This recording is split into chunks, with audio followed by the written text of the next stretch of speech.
Okay, so I'm a little behind on tutorials. I'm going to jump in here.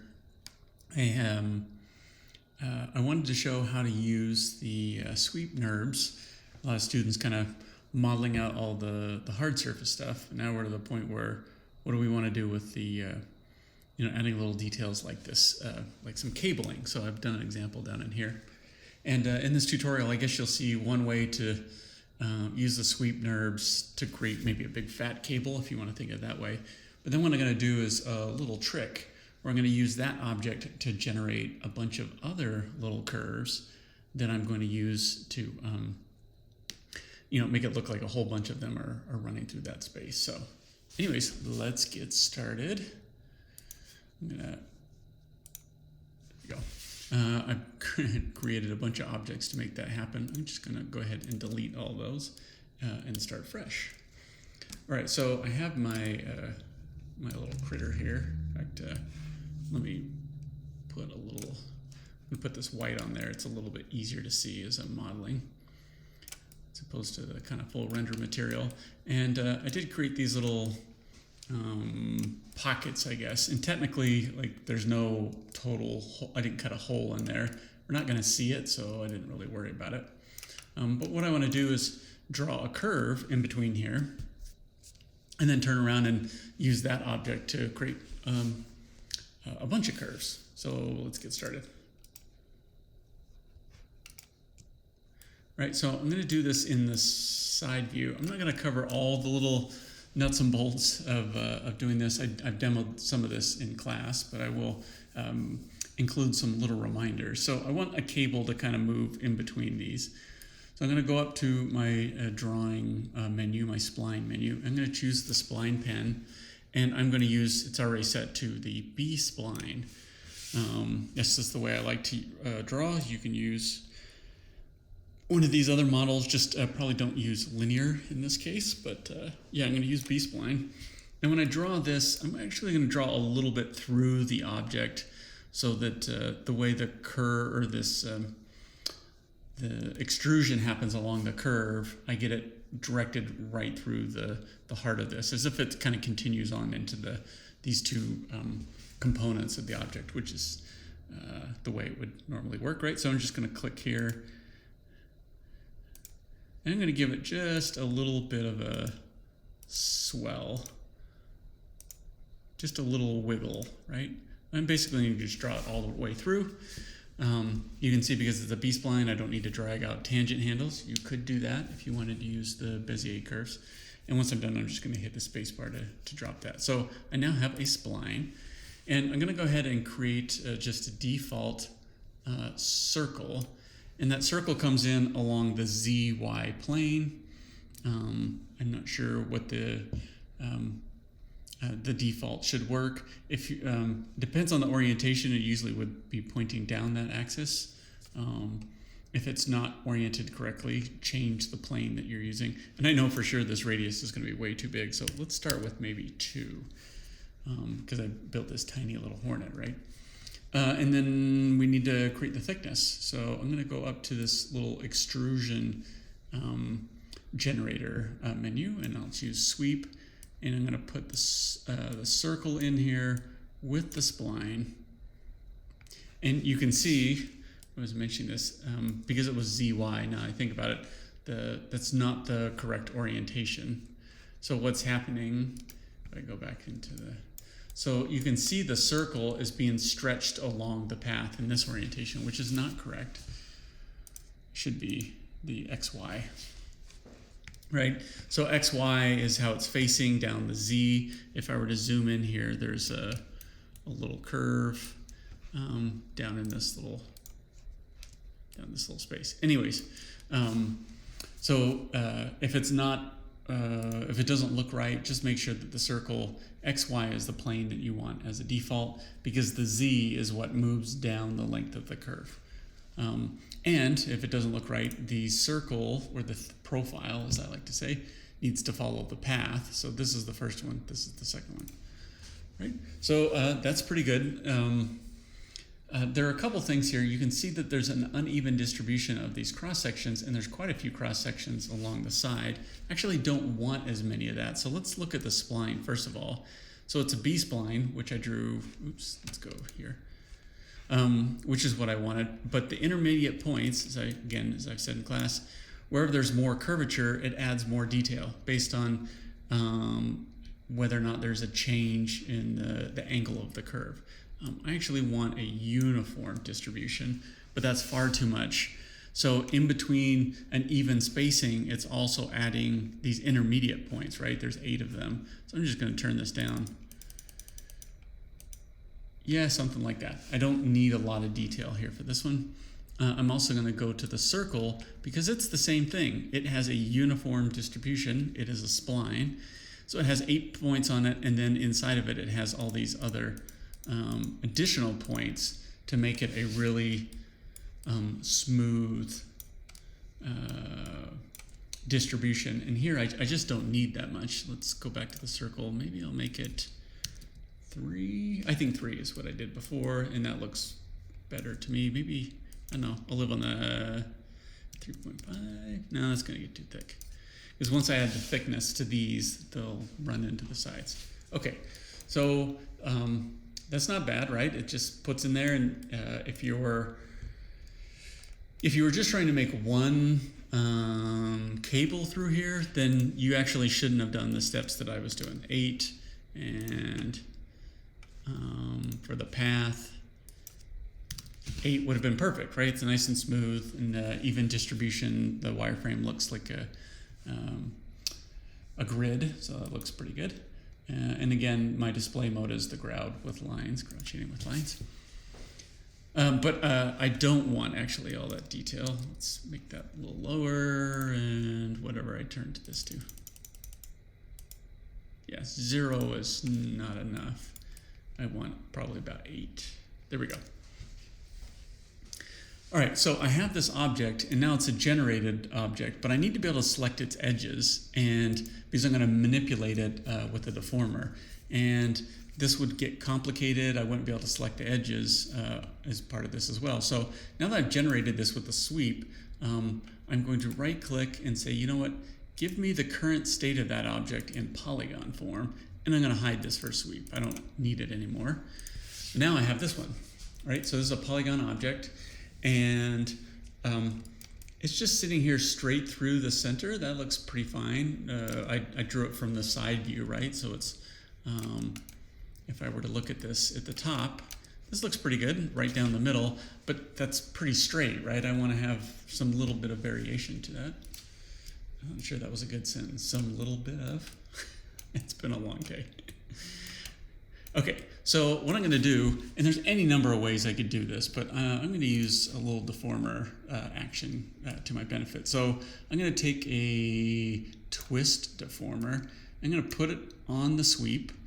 I'm going to make sure it's oriented down the right axis that I would like. Let's put it down the Z and tell it to fit to the parent. So it's looking pretty good. Maybe what I would do is I'm going to just tweak it so it is running down the length of it the way I would want it. That looks pretty good. And I'll go back to this, and I'm just going to torque it. I think I'm torquing it the opposite direction of what maybe I did before. That's fine, right? I'm creating just something that's a little different. And that's why I didn't draw a straight line, right? I wanted to have a little bit of the bulge here and there, as if they were just kind of wound in there a certain way. Actually, this looks pretty good. When I did this before, I did a little stuff with I added another deformer, a bend, to make sure it was set in the right direction. There's so many different ways that I could do this. I could put say a FFD on there. Let's just go ahead and do that. And I will tell it to fit to the parent. And the same thing, I'm going to take this in object mode and just rotate it just a little bit. So this is like a cage around my object. And I can go into point mode, and I'll select these. And actually, maybe it has to come after it. Let's see if that works. There we go. Ooh, it didn't capture all of it. That's interesting. All right, so let's increase its size.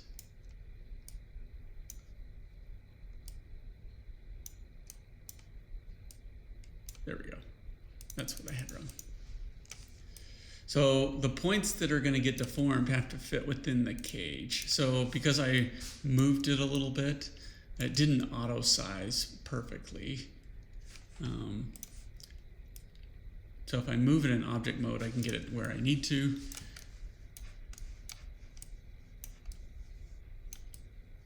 All right, so this is just kind of an order of operations and how this works. So the first, I put the FFD after the twist, the way it's was being evaluated. So if you get any weirdness, just change the order here. Or you don't even have to use this FFD, right? I'm just riffing, showing some examples, right, of where that would be. And let's increase the number of divisions.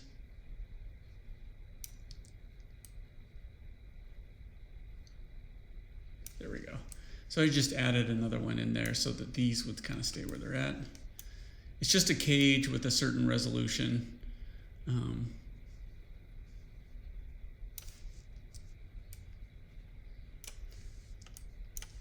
right, let's try it. I've added a little bit more in there, a little more control.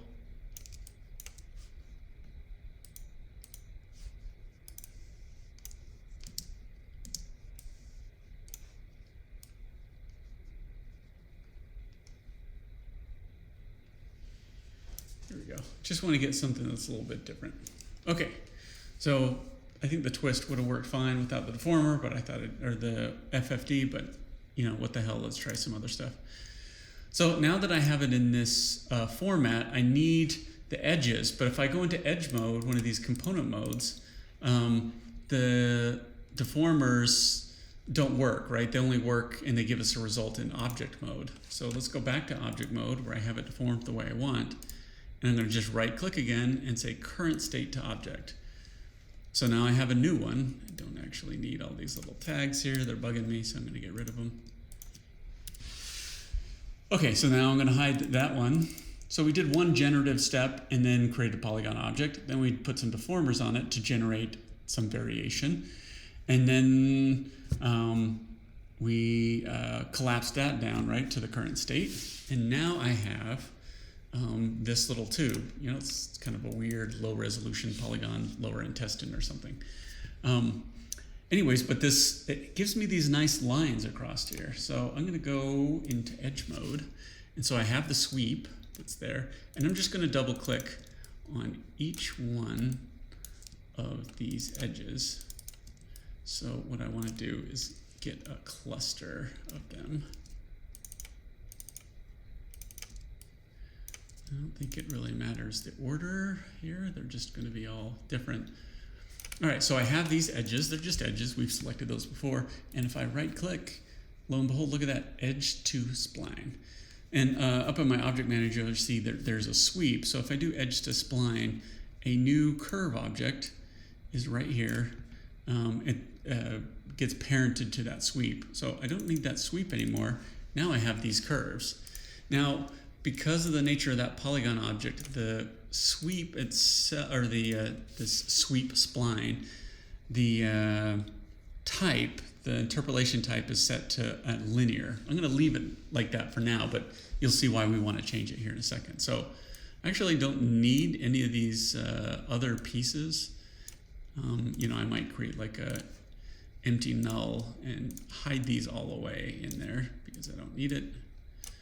But I did all that just so I could generate these curves. And now that I have these curves, I will once again create a circle. Let's make it 2, maybe 1.5. I don't know. We'll find out here in a second. Make sure it's on the XY plane. And let's do a sweep. And I'll put these two little pieces in there. Look at that. Okay, so maybe one's the right size. Right, so it gives me a nice little cluster relatively smooth around, but this it looks a little faceted, and that's because the curve that's in there is linear. So it goes from this point to this point, this point to this point, this point to this point in a straight line. That doesn't work for me. So I'm going to go back to it and say, you know what? Dane loves to model with the B-spline, right? So the B-spline gives me a smooth curve in between only a couple points, right? There's not too many in there.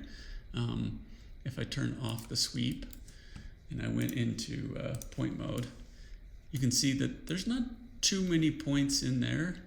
And if you want to add a little special sauce here, so let's change the selection to just live select. And I'm just going to move along till I find a point. I'm just kind of guessing where they might be.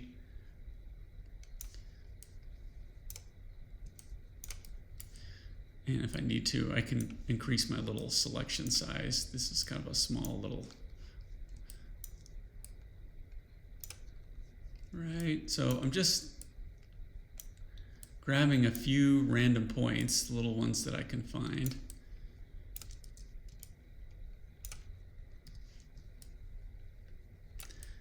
I'm hitting S on the keyboard, by the way, to do the selection. So, and I can toggle the sweep on and off, you know, if I want to. I can just go in here and if I have a good sense of where my points are, I can just select them. But actually I liked this randomness. I was doing it earlier. It's like, you know, it needs to be a little something different right there. Right, so I'm just adding a little bit of variation so it doesn't look perfect.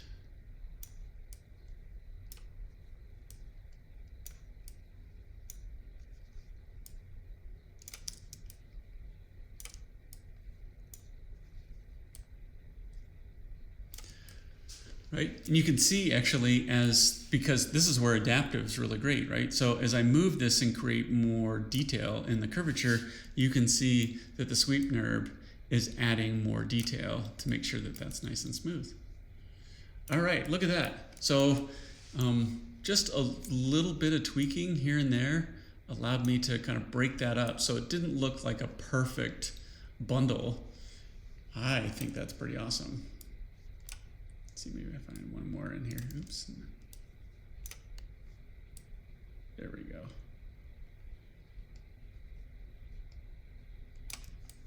How awesome is that? Let's stretch this one up a little bit.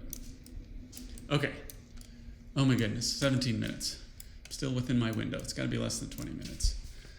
Okay, so you got to see the sweep NURBs in several instances, right? So we used it to generate kind of a base tube, and then we used a few tools and we modified the curves and the number of points that go in there so that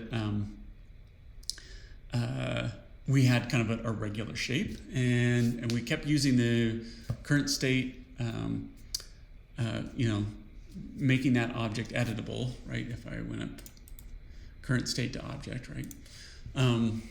So I kept doing that until I got the shape or the form that I wanted, but then I would run into a limitation, so I would turn it into a polygon object, and so I could select components and then go on to the next phase.